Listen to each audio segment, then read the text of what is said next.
E eu vou botar aqui o tweet da CNN, que foi divulgado logo cedo, né? Que fala: a CNN obteve com exclusividade imagens de câmeras de segurança que mostraram a ação do Gabinete de Segurança Nacional durante o ataque aos três poderes, né?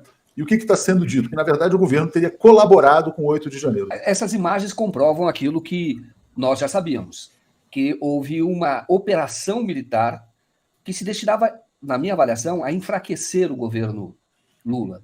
Eu não imagino que os militares imaginassem que tomariam o poder com essa manifestação. Mas eles poderiam se apresentar como essa depredação, esse ato terrorista. Eles se apresentariam como aqueles que resolveriam um problema. A questão toda é, os militares, desde 2016, eles se apresentam ao Brasil, 2014, quando começam aquelas manifestações, 2013, mas 2016 muito fortemente, porque eles assumiram o governo juntamente com o Temer, né, depois do golpe. Então eles se apresentam como solução para o Brasil. Eles querem o protagonismo, é fato isso. Eles querem o protagonismo. E esta manifestação, na avaliação que eu faço desde o início, quando teve essa depredação, os atos terroristas, eles queriam a GLO para serem chamados e para resolver. Isto é, eles causaram um problema, foram eles que estimularam, estavam lá, como mostram os vídeos, dando passagem para essas pessoas, não prendendo essas pessoas. Havia já alguns vídeos que mostravam isso, agora é muito mais completo, são várias câmeras, e eles estavam fazendo isso, mas para que fossem chamados e aí resolvessem protagonismo, assumissem poder no governo Lula. E aí a reação do governo foi politicamente muito hábil, que foi decretar a intervenção na segurança pública, lá do Distrito Federal, que é responsável pela segurança ali da esplanada, na Praça dos Três Poderes, e com isso estancar este movimento militar, porque era um movimento para que eles mantivessem esse poder que eles não é que eles conquistaram, eles usurparam. Isso vem da pressão do STF para que o Lula fosse preso, 2018, isso vem com a intervenção na segurança pública do Rio de Janeiro, em 2000 e também no início de 2018, e com a presença marcante, por exemplo, do general Itigoen na administração do governo Temer. Enfim, fazia parte desse plano, está agora mostrado, nós estamos vendo a imagem, é a prova do que aquilo que nós já sabíamos, que a sociedade, de certa forma, também já sabia. Só que a câmera, as imagens, elas, vamos dizer assim, elas aumentam este impacto, elas escandalizam. Foram imagens muito acachapantes, né? Eu acho que todo mundo aqui concorda, foram imagens muito impressionantes. Mas eu acho que tem que se colocar um pouco de razoabilidade na análise do que aconteceu. A primeira coisa, essas imagens foram editadas, então é importante que o presidente, o Palácio, faça uma verificação geral do contexto dessas imagens. Se o que estiver nelas for confirmado na continuidade das imagens, óbvio que isso não é suficiente para nenhuma investigação no campo criminal, mas o general deve ser imediatamente afastado do governo, porque isso não é imputação de nada ilícito a ele, é um cargo de confiança. Ele deve ser afastado para ele poder se defender nas investigações que daí devem ser abertas.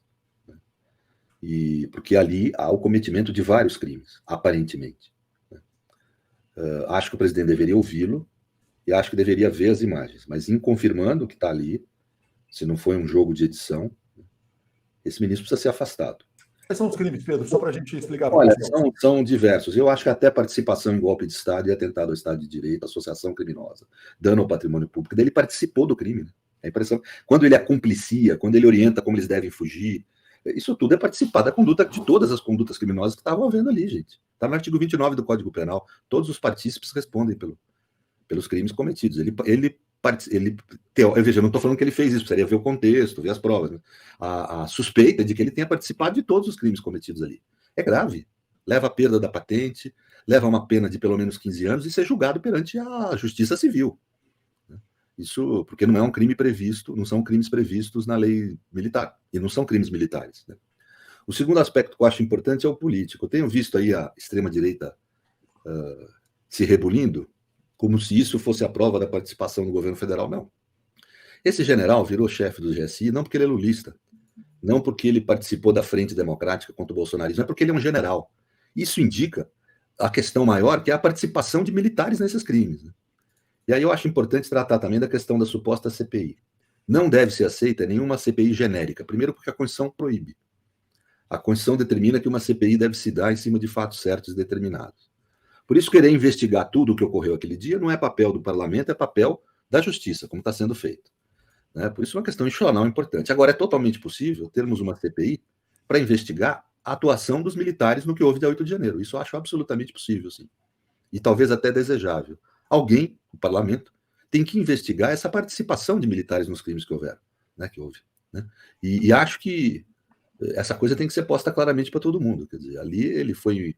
Se ele teve a participação que as imagens aparentam, é por conta de ser militar, não é por conta de ser do governo. Porque efetivamente houve envolvimento das Forças Armadas para proteger acompliciados com aquela conduta golpista. Isso não pode passar em branco, são crimes graves, apenados com penas graves. Para vocês terem uma ideia, eu acho que o mínimo aí é 15 anos, o que significa que o sujeito tem que ir para a cadeia mesmo, e tem que ser apurado.